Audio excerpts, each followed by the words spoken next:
Olá, boa noite. Câmeras de segurança registraram a morte de um sargento da Polícia Militar na noite de ontem, na zona oeste da capital. O PM, que estava à paisana, foi assassinado a tiros após perseguir assaltantes denunciados por moradores do bairro onde ele trabalhava como vigia nas horas de folga. Os bandidos fugiram levando a moto e a arma do policial.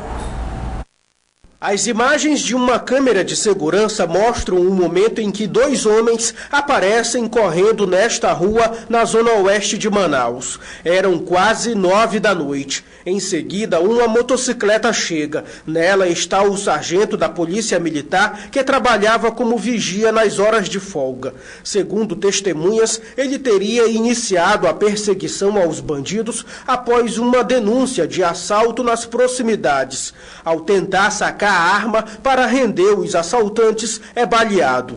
A vítima leva pelo menos 3 tiros e cai. Veja novamente o momento em que o PM chega. Os bandidos que estavam escondidos não dão chance ao policial que agoniza no chão. Foi o tempo do segundo criminoso que está de camisa branca pegar a arma do sargento e empurrar a moto para a fuga. Nessa outra imagem, também é possível perceber quando os dois criminosos avançam contra o policial. Um terceiro criminoso que não aparece no momento da execução pode ser visto no vídeo fugindo a pé. O crime foi registrado por 3 câmeras de segurança nessa rua que durante a noite fica ainda mais deserta. 2 dos 3 criminosos se esconderam exatamente aqui durante a perseguição. Uma vizinha ligou para ele, uma moradora, e informou que estava tendo um assalto. Aí ele foi verificar a ocorrência. Eu conheço ele mais ou menos há mais de 3 anos, que ele trabalha aqui na vizinhança. E sempre eu via ele de colete, e ontem ele veio trabalhar sem colete. Aí foi uma falta de sorte, né? O crime abalou os amigos e familiares.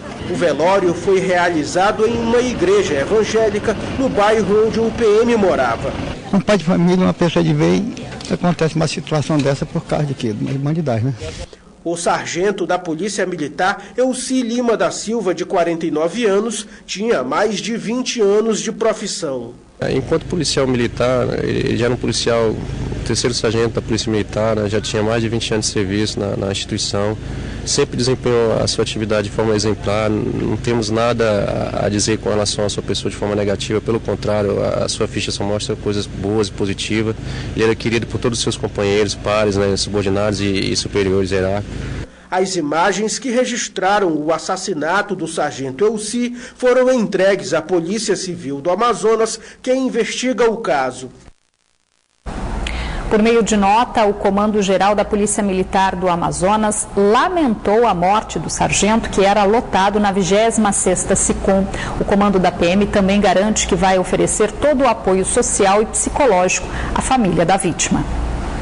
E esta foi uma noite mais uma noite violenta na capital. Nas últimas 24 horas foram registradas 11 mortes na cidade, sendo 7 homicídios. Pela manhã, ainda era possível ver os sinais do crime que deixou 3 mortos. O atentado foi contra 4 homens. Um resistiu aos ferimentos e está hospitalizado. Os corpos foram encontrados em uma construção em uma área invadida no bairro Tarumã. De acordo com moradores que não quiseram gravar entrevista, as vítimas eram conhecidas do local. Na cena do crime também foram encontradas cápsulas das balas disparadas contra as vítimas, que também teriam sido torturadas. Um dos 3 homens mortos teve o corpo parcialmente queimado. De acordo com testemunhas, os pistoleiros teriam chegado em pelo menos 4 carros durante a madrugada desta quinta-feira. A Delegacia de Homicídios e Sequestros vai investigar o caso. Temos várias linhas de investigação, né? Estamos verificando a possibilidade de haver algum fato relacionado com a invasão, considerando que algum deles não tinha passagem por tráfico de drogas, né? Considerando o fato de eles serem carpinteiros, considerando o fato daquilo lá ser uma área de invasão. Tem várias informações. Esta manhã, o corpo de um homem foi encontrado na calçada nessa rua do bairro Educandos, na zona sul de Manaus. A suspeita é de overdose, já que o corpo não apresentava perfurações. Só nas últimas 24 horas foram registradas 11 mortes na capital, segundo o levantamento da polícia. 7 delas são investigadas como homicídio. Todos os investigadores estão na rua, levantando todos os casos. Um dia absolutamente atípico. Um artefato explosivo foi encontrado na tarde de hoje em uma casa lotérica no bairro Manoa, zona norte de Manaus. De acordo com a polícia, o material explosivo foi deixado por 2 homens ainda não identificados que tentaram assaltar a lotérica. Durante a fuga, os suspeitos chegaram a efetuar disparos dentro do estabelecimento, mas ninguém ficou ferido. O grupo de manejo de artefatos explosivos da Polícia Militar foi acionado para recolher o artefato, que foi detonado em seguida. 2 mandados de condução coercitiva e um de busca e apreensão foram cumpridos pela Polícia Federal esta manhã no Amazonas durante uma operação contra a extração ilegal de ouro realizada em mais 4 estados. Orestes Litaif.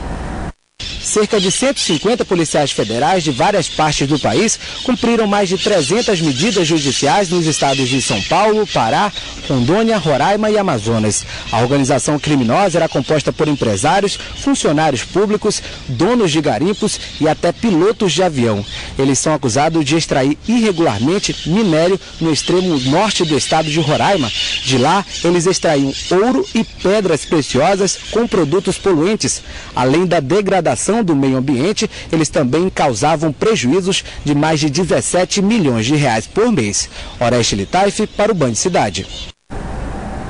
Depois de sugerir o rodízio de veículos para minimizar os congestionamentos em Manaus, o que não foi bem aceito pela população, o vereador Mário Frota, do PSDB, apresentou esta manhã outra ideia que foi discutida na Câmara Municipal de Manaus: a mudança do horário de funcionamento do centro da capital. Quem precisa se deslocar para o centro de Manaus pela manhã sabe que vai enfrentar congestionamentos. Geralmente eu saio 6 horas de casa para chegar 15 para as 8, 7h30, esse horário.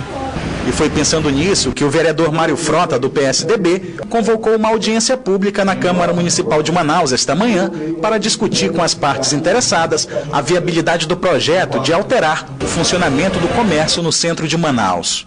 É uma forma de melhorar o trânsito de Manaus. Não adianta sair todo mundo ao mesmo tempo para o seu trabalho, para levar o filho para o colégio. Você organizar isso, mudar os horários.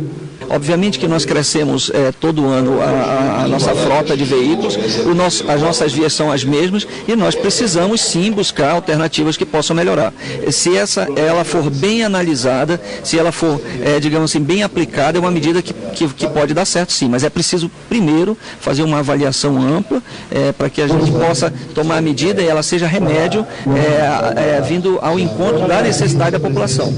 Para o presidente do Tribunal de Contas do Estado, que como empresário trabalha há 60 anos no centro de Manaus, a população deve escolher que horário quer começar a trabalhar. E o shopping já funciona às 10. Está faltando a Prefeitura e o Estado dizer qual é a sua. A Secretaria de Planejamento, a Secretaria de Administração, a Secretaria de Finanças não pode funcionar meio-dia até 8 da noite? Pode. Já tira uma boa carga do tráfego. É muito boa. Você divide pelo menos por 3. Tem andando 600 mil carros no mesmo horário, tu vai botar 3 fatias de 200. Para este comerciante, a medida é válida. Ficaria bom mesmo, porque aí ele deixaria o filho na escola, né, já ficaria melhor mesmo o trânsito, melhoraria bastante. Você acha que alternar horário pode ser uma boa saída para melhorar o trânsito? Também, ficaria bom. Já esta comerciária defende a melhoria do transporte coletivo para que os motoristas possam deixar os carros em casa. Há uma superlotação, então isso não está suprindo a necessidade.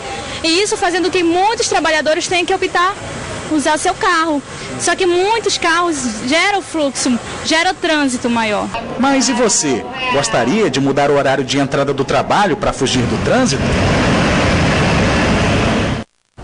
A ideia só não pode inviabilizar novos investimentos viários aqui na cidade, né? No início da semana, o Band Cidade antecipou que as obras de recuperação das vias do Distrito Industrial em Manaus seriam retomadas ainda este mês. Mas por conta das chuvas que atingem a região, esta manhã a Secretaria de Estado de Infraestrutura anunciou uma nova data para o início das obras. De acordo com a secretária de Infraestrutura do Estado, todos os entraves no projeto das obras de recuperação das vias do Distrito Industrial de Manaus já foram sanados e que a responsabilidade de recomeçar a obra é da CEINFRA. A responsabilidade de fazer as obras, fazer a revitalização e a abertura de 3 novas ruas é da CEINFRA, porque foi feito um convênio onde o recurso foi repassado da SUFRAMA para a CEINFRA para que nós fizéssemos essa revitalização do distrito. 104 milhões de reais é o valor do convênio assinado entre SUFRAMA e CEINFRA para a revitalização das vias aqui do Distrito Industrial. Desse montante, 87 milhões já estão liberados e para as obras recomeçarem só precisa da ajuda do tempo. E a gente acredita que na primeira semana de junho a gente já possa dar a retomada das obras, já com o verão intenso, e a gente possa realmente fazer um trabalho de qualidade. A recuperação das vias do Distrito Industrial de Manaus é uma demanda antiga de empresários e motoristas. As ruas estão esburacadas e em alguns pontos as ruas se tornam quase intrafegáveis quando chove. Essas imagens de celular foram registradas durante a chuva desta quarta-feira na Avenida Buriti, uma das principais vias do Distrito Industrial. De acordo com a secretária de Infraestrutura do Estado, das 33 vias que constam no projeto de revitalização, 3 já foram concluídas e o restante tem um prazo de até 1 ano e meio para serem finalizadas. A construção do Porto da Manaus Moderna voltou a ser discutida na Câmara Municipal de Manaus na manhã de hoje. A obra, que ainda aguarda início de licitação, é alvo de impasse entre o Departamento Nacional de Infraestrutura, o DENIT, e a Prefeitura de Manaus, que pede adequações no projeto. A reunião foi proposta pelo presidente da Comissão de Meio Ambiente da Câmara Municipal de Manaus, vereador Everaldo Farias, do PV, que queria conhecer melhor o projeto básico da obra do Porto da Manaus Moderna, orçada em 200 milhões de reais. Nós estamos num processo de revitalização das obras da cidade de Manaus, do centro histórico da cidade de Manaus. Portanto, uma obra do governo federal, ela precisa estar em consonância com as obras do município, senão nós vamos ter um problema aí futuro. Então, isso fez com que nós chamássemos para a Câmara uma discussão. Para o presidente do Instituto Municipal de Planejamento Urbano, o projeto apresentado pelo DENIT vai contra a política da Prefeitura de Manaus de urbanizar e revitalizar o centro da cidade. Basicamente um projeto de aterro. Ele cria 66 mil metros quadrados de área na frente da Avenida Manaus Moderna, e essa área, quase 90% dela é dedicada a asfalto, ou seja, é um projeto que privilegia os veículos, os caminhões, e relega o pedestre e as pessoas. Então isso está muito claro, ele é um projeto que não tem um componente de humanidade, de urbanidade, de uma relação generosa, ele não reconstrói um espaço urbano que precisa desse aporte. O representante do DENIT disse que não tinha autorização para gravar entrevista, mas ainda de acordo com o representante do INPLUR, ainda é possível fazer alterações no projeto inicial do Porto, já que a licitação para a execução dos serviços ainda não foi realizada. Modificar esse projeto após a licitação é um risco muito grande para que esse projeto possa cumprir os objetivos importantes e estratégicos que ele tem e pode cumprir em relação à revitalização do centro e a reorganização da obra de Manaus. O rio Solimões, em Tabatinga, ultrapassou nesta quinta-feira a máxima registrada em 2012, quando o rio atingiu 3 metros e 73 centímetros. Hoje, a cota do rio na cidade que está em situação de emergência chegou a 13 metros e 74 centímetros. Mas o nível máximo do rio foi alcançado em 1999, quando chegou à marca dos 13 metros e 82 centímetros. A cheia em Tabatinga afeta 3.600 pessoas. Segundo a Defesa Civil do Estado, a cidade já recebeu 10 toneladas de ajuda humanitária. Em todo o estado, 19 municípios estão em situação de emergência. E em Boca do Acre, o estado ainda é de calamidade pública por conta da cheia. E agora vamos conferir a previsão do tempo para esta sexta-feira aqui na capital e também em alguns municípios do interior. Vem mais chuva por aí.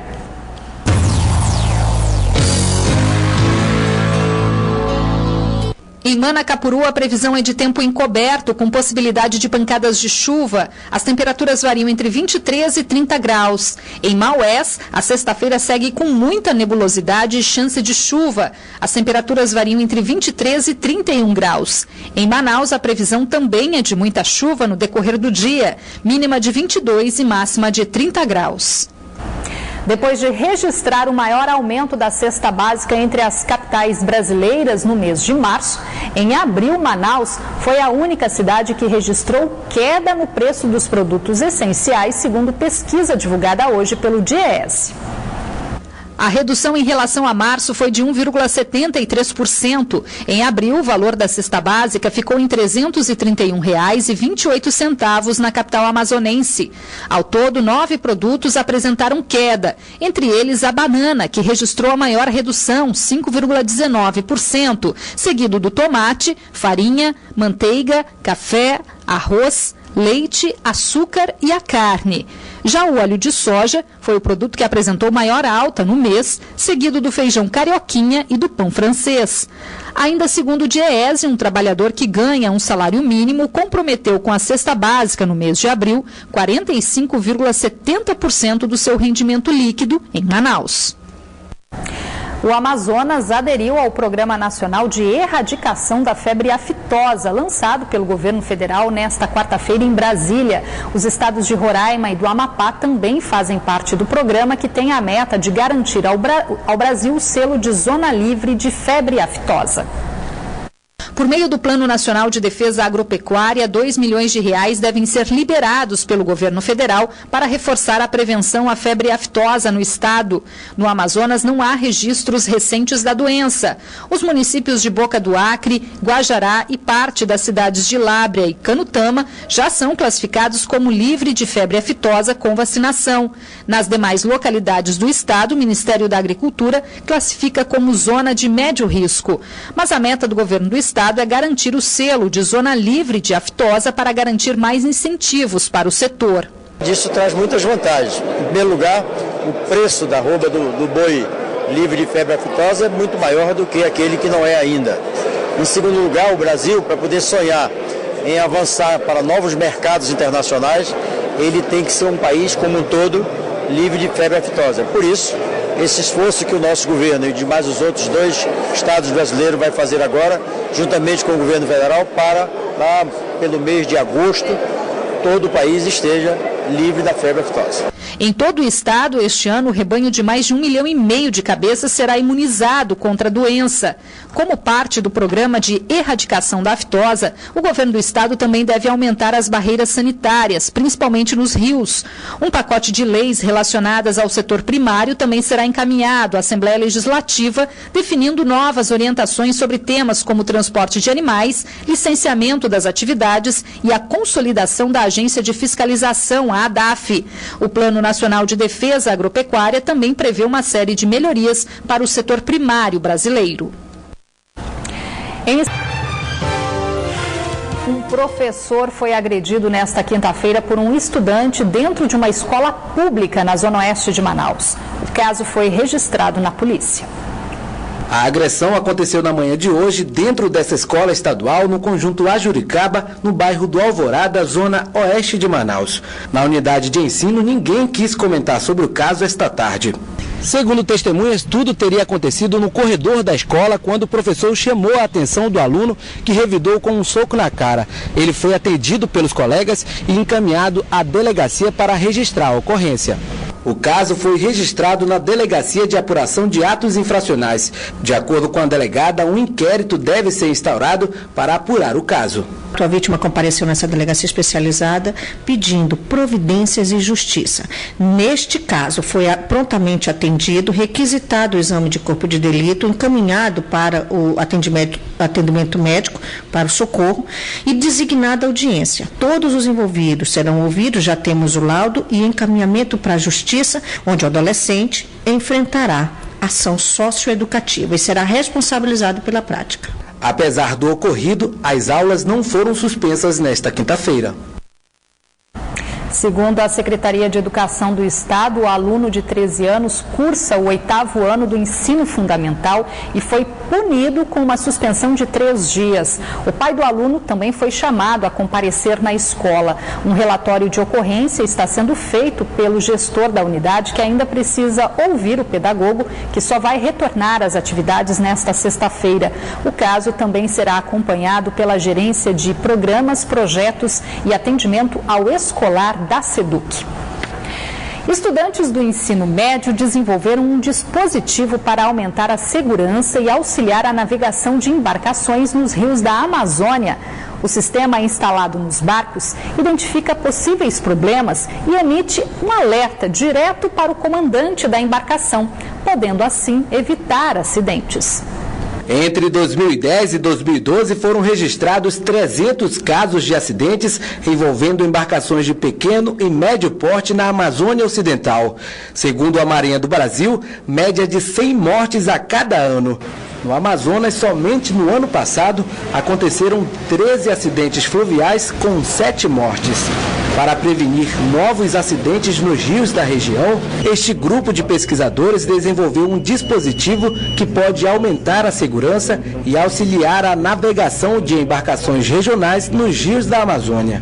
Decidimos procurar para ver o que nós poderíamos encontrar um pouco mais relacionado ao assunto. E descobrimos que não era um único acidente ou 2, eram mais. E através disso ser tão comum, mais comum do que nós imaginávamos, resolvemos elaborar um sistema para isso. Dispositivos parecidos já são utilizados por grandes embarcações, como os petroleiros, mas até hoje não havia nenhuma tecnologia voltada para pequenas e médias embarcações. Dispositivos de segurança para embarcações, grandes embarcações já existem. Para embarcações que cruzam continentes, embarcações de grande porte, navios, mas para a região não existia nenhum, entendeu? Então esse foi o nosso foco, foi desenvolver um dispositivo similar que pudesse garantir segurança a todas as pessoas que usam o transporte fluvial aqui na nossa região, né? Este protótipo mostra o sistema interligado composto por sensores instalados em várias partes do barco que identificam possíveis problemas e evitam 3 tipos de acidentes.